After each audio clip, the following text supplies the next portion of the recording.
Ne plus écouter le président ni un cadre du gouvernement, mais prendre contact avec les réalités du pays. Comment fonctionnent les institutions? Se rendre compte si la démocratie telle qu'elle est décrite ici est vraie ou fausse. Je serais heureux que celui qui ne m'aime pas soit le premier à venir se rendre compte de cette réalité. Voilà, messieurs la presse, je m'excuse de vous avoir retenu longtemps, mais je sais que la plupart des points d'information contenus dans mon exposé n'étaient pas connus de vous et qu'il était de mon devoir d'émettre le message de mon peuple et de son régime. Maintenant, nous sommes à votre disposition pour répondre à toute question, et je dis bien à toute question de votre convenance.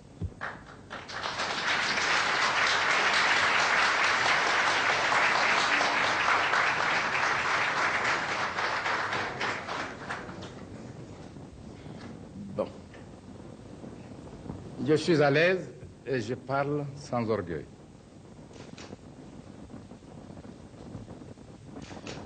En août 1960, le Congo, qui venait en juin, 30 juin, de proclamer son indépendance, connaissait déjà une profonde crise.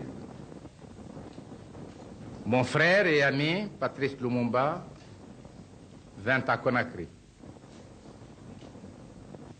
Il m'exposa ses difficultés et me demanda une forme d'aide qui consistait à inviter tous les gouvernements des pays indépendants d'Afrique à coordonner une action de soutien pour préserver l'indépendance du Congo. Ensemble, nous lançons donc un appel. Les femmes françaises et du sort de leur mari. Alors, je veux savoir, nous savons que vous avez reçu hier soir à Paris. Alors, est-ce qu'on peut s'attendre à votre retour en donner à quelques précisions sur le sort de ces maris, par exemple, la notification des décès, des certificats de décès, et leur envoi à ces femmes, et les éclaircissements véridiques sur le sort de ce mari? Deux questions de valeur. La première, mon appréciation de la presse. Deuxièmement, le problème des femmes françaises, avec sous-question précisant le rôle de cette femme. Lorsque des journalistes connaissent parfaitement la vérité et laissent une fraction de la presse induire en erreur l'opinion sans corriger l'erreur, pour moi, il s'agit de la presse française. Le silence devant le crime a ses implications de responsabilité dans le crime commis. Pas plus tard que l'autre jour, la presse française vient, un journaliste vient en Guinée, dimanche, me dit, je voudrais vous soumettre à une interview si vous voulez bien, mais excusez-moi, je dois quitter immédiatement Conakry. Je lui fais un peu de boutade. J'ai dit, vous êtes des dictateurs. Vous débarquez alors que j'ai des chefs d'État autour de moi. Vous dites, il faut l'interview tout de suite et vous devez prendre à telle heure votre avion. Je me mets au garde à vous. J'ai dit, j'obéirai. Bon, je lui donne l'interview. Et son programme a été respecté. Et voilà donc la télévision française qui, pour préparer mon arrivée, diffuse cette interview. Mais cette même télévision française, alors que je suis l'invité du président de la République française, donne la parole à des Guinéens qui sont ici pour m'insulter. Je ne le ferai jamais à un Français. Ceci dit en passant.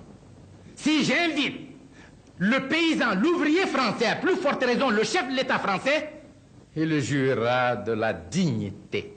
Et le général de Gaulle, avec qui j'avais un divorce idéologique, l'a écrit dans ses mémoires. Il n'a été reçu nulle part, mieux qu'à Conakry.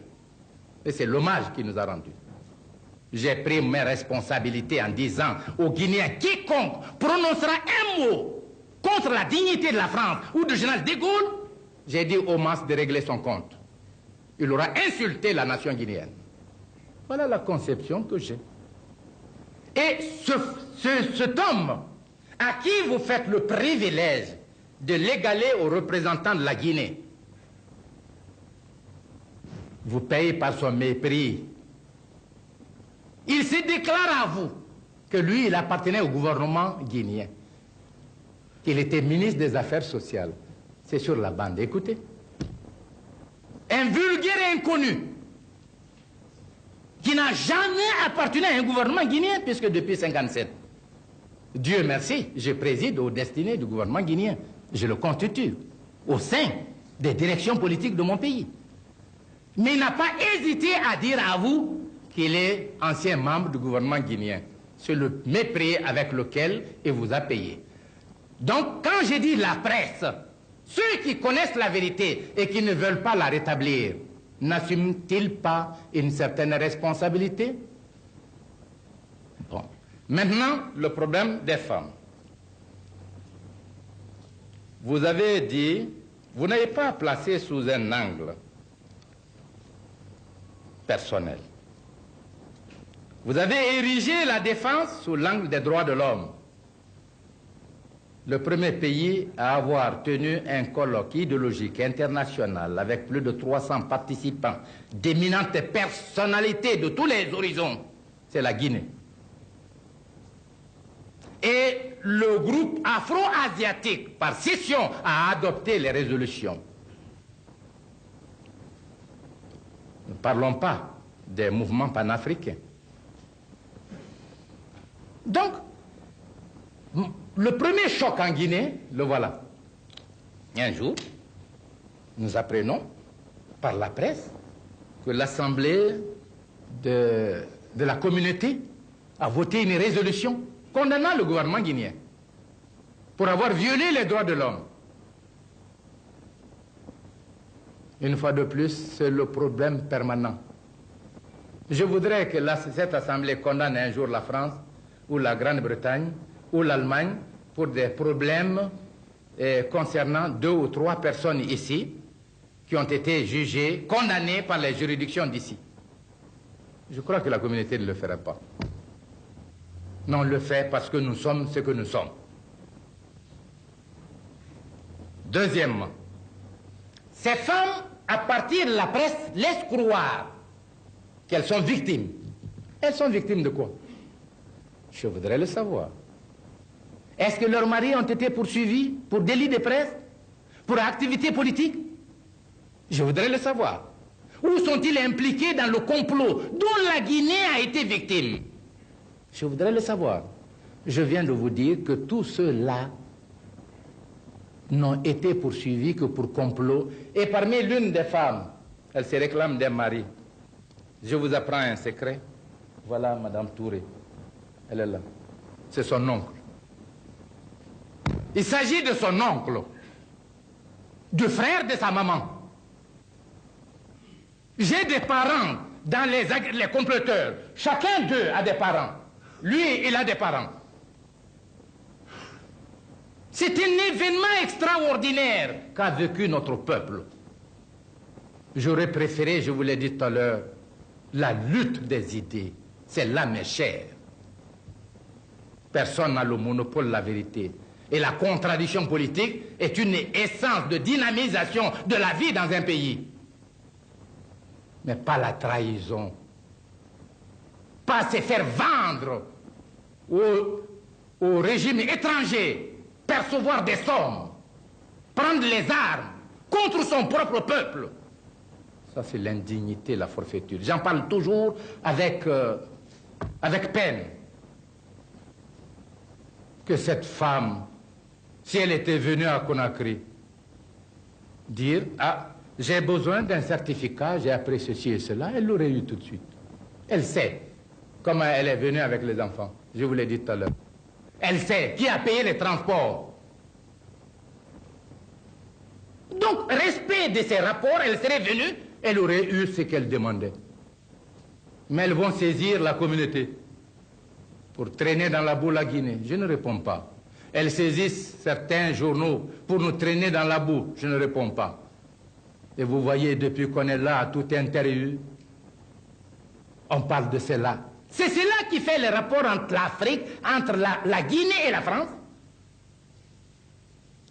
Ne me donnez pas cette impression. Ma volonté est ardente, mon esprit est sain.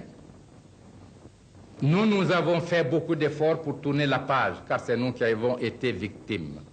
Ce n'est pas vous, c'est nous. Et nous voulons consciemment tourner cette page. Ne pas retenir tout ce qui a été dit de nous ou fait contre nous. Parce qu'il y a eu un changement. Deuxièmement, parce que nous sommes tous conscients des circonstances que nous vivons et des grands problèmes que nous avons à résoudre dans l'intérêt de nos peuples. Je répète donc, le ministère des Affaires étrangères a déjà écrit au ministère des Affaires étrangères de France, informant le gouvernement du sort réservé à ceux qu'on appelle les 8 Français, qui pour nous sont tous des Guinéens. Ils ont été condamnés, ils ont été exécutés. Après, on veut encore en savoir long. Qu'est-ce que vous voulez qu'on dise? Pour une Française, c'est de savoir si mon mari vit ou ne vit pas. Parce que la législation française ne peut pas la considérer veuve, la libérer ou lui donner quelques pensions si le certificat n'est pas établi. Mais le gouvernement vous a déjà écrit. Qu'est-ce que vous voulez maintenant savoir? Qu'est-ce que vous voulez? À moi de poser la question.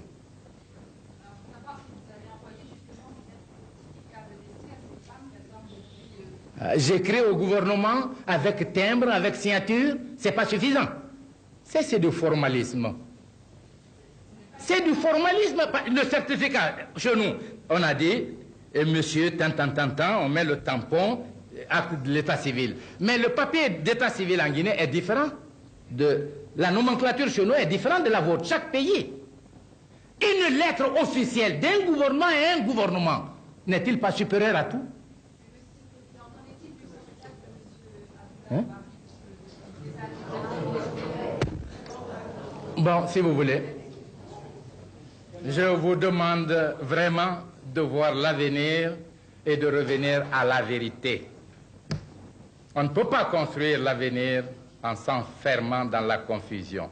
Et nous, qui parlons de révolution et de progrès, disons, le premier ennemi d'une révolution, c'est la confusion. J'ai un thème là-dessus.